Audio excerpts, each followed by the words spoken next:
Allez, on accueille nos deux invités maintenant sur ce plateau qui auront très certainement leur avis à dire aussi sur ce match. C'est Laurent Chambiretto et Rémi Gilberto. Bonjour messieurs.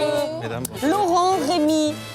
Laurent, vous êtes entraîneur diplômé d'État, club de tennis connu de Paris. Tout à fait. Pas dit.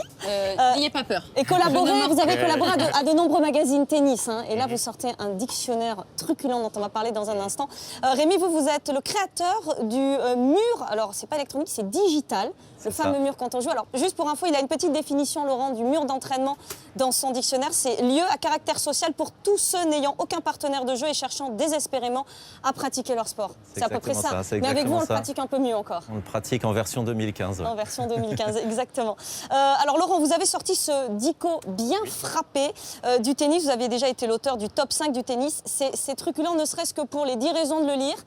Ma préférée, c'était parce que Arantxa Sánchez ne pose pas nu en page centrale. Oui, c'était un petit peu moqueur. Hein. C'est moqueur, c'est on pas très respecte sympa parce beaucoup qu'elle est Arantxa. sublime, Arantxa, maintenant. Je ne sais pas si vous l'avez. Non, je n'ai pas eu cette chance. Très affûtée. Elle mériterait de poser nu, limite, dans votre dictionnaire. Écoutez, j'essaie de la recontacter pour ça. On verra d'ici là. Comment elle est venue cette idée? Alors, dans ce dictionnaire, c'est des anecdotes sur le tennis, sur tous les tournois, mais le tennis en général. Il y a des anecdotes sur Roland Garros aussi, plus ou moins connues, mais il y en a certaines qu'on ne connaissait pas du tout. Par exemple, Chaban Delmas qui a joué à Roland Garros, vous le saviez? Non, mais il va me coller, j'ai honte.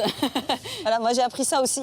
On apprend plein de choses, notamment par exemple que Roddick et Djokovic se détestent. Oui, c'était dans les jeunes années de Djokovic, donc c'était à l'US Open en 2008, donc c'était un jeune freluquet, Djokovic, plein de talent bien évidemment. Et il était à l'époque réputé donc pour ce talent, mais également pour des nombreux appels au kiné. On va dire que certains traduisaient pour un petit peu casser le rythme des joueurs. Donc, dans cette US Open 2008, Djoko a des petits problèmes à la cheville. Donc, son futur adversaire, Andy Roddick, est interrogé en conférence de presse sur cette blessure de Djokovic. Donc, Roddick, très en forme, dit blessé à la cheville, mais pourquoi pas au dos, à la hanche, et pourquoi pas la grippe aviaire, l'anthrax et un rhume. Donc, soit il fait appel très vite au kiné, soit c'est le gars le plus courageux de la planète. Donc, comme mise en pression, c'était plutôt pas mal. Et règlement de compte sur le terrain. On a donc Roddick et Djoko qui arrivent sur le terrain. Donc, les deux gars étaient gonflés à bloc. Et Djoko va l'aligner en 4 petits sets. Donc, Roddick très vexé. Ça va être amplifié par Djokovic, il va être interviewé par le Nelson Montfort américain, donc le micro, le public, la télé. Donc il lui demande qu'est-ce qu'il pense de cette victoire. Donc Djoko dit c'est super bon d'avoir battu Roddick sur son court, devant son public et dans son tournoi préféré. Donc Roddick était à 3 cm de lui. Donc sourire de façade pour les deux, on rentre en vestiaire et là Djoko s'est fait empoigner au callback par Roddick. Et au niveau morphologie, Roddick c'était plutôt quarterback et Djokovic coton-tige. Donc vous imaginez un petit peu la rivalité.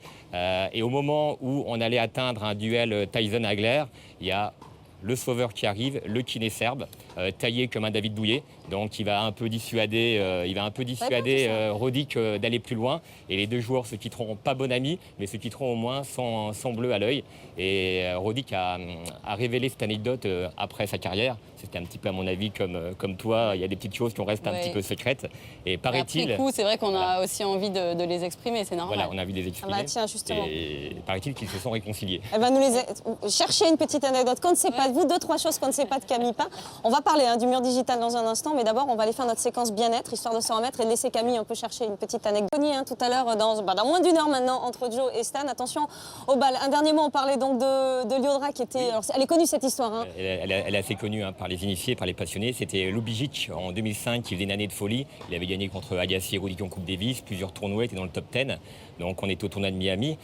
Donc le garçon retourne tranquillement dans son casier. Et là, stupéfaction, toutes ses affaires sont éparpillées. Donc que s'est-il passé? Il ouvre le casier, donc tu me confirmeras, je pense petit casier. L'Audra à 1m90 donc, ou 1m95. Et là, il voit cul nu l'Audra dans son casier qui sort tel... cul nu, c'était pas marqué dans le dico. On avait nu, cul nu, mais bon, nu. Mais ce qu'on savait moins, c'est que Camille était là aussi. Oui, dans et le moi, casier. je suis 1m63. Bon, j'étais pas nue, mais j'étais cachée dans le casier d'à côté. Donc, ce qui était drôle, c'est que tout le monde parlait de cette histoire dès le matin. C'était le matin à 11h, on parlait même plus des matchs, on parlait de Mika qui avait fait quand même le coup de l'année. Nous, ça nous avait fait mourir de rire. Je crois que Lubicic, il avait vraiment eu peur et ça lui avait moins fait rire. Merci beaucoup Laurent Chambrietto. On rappelle donc votre livre que vous pouvez trouver, ce petit dico bien frappé du tennis. Et puis Rémi, vous, c'est le mur, on peut le trouver, c'est entre 15 et 25 000 euros. Entre 15 et 25 000 euros suivant les options, oui, voilà. Et il sera bientôt en vente. Et au grand public en vente, et puis dès cet été pour les jeunes qui viennent dans notre académie en Normandie. À Deauville. Voilà, à côté de Deauville. À côté de Deauville. Ouais, Bon, tout à fait. merci à tous les deux d'être Merci, venus. merci Allez pour Joe. l'invitation. Allez Joe. Joe. Oui. Allez, Joe. Allez, Joe. Voilà, On y croit. 45 minutes maintenant, on part en pause. Avec, tiens, regardez, il y en a un autre qui s'entraîne aussi. Il ne faut pas l'oublier ce match. Ce sera après Djokovic Murray, évidemment, à suivre sur nos antennes. Il est temps de l'échauffement, le cerveau, et on suivra évidemment tout ça en direct sur nos antennes tout à l'heure. Restez avec nous, Double Dame revient et on continue de vous amener jusqu'à cette demi-finale de Joe Wilfried Tsonga. Dans un instant, on va faire un peu de magie d'ailleurs. Tiens, ça peut servir. À tout de suite.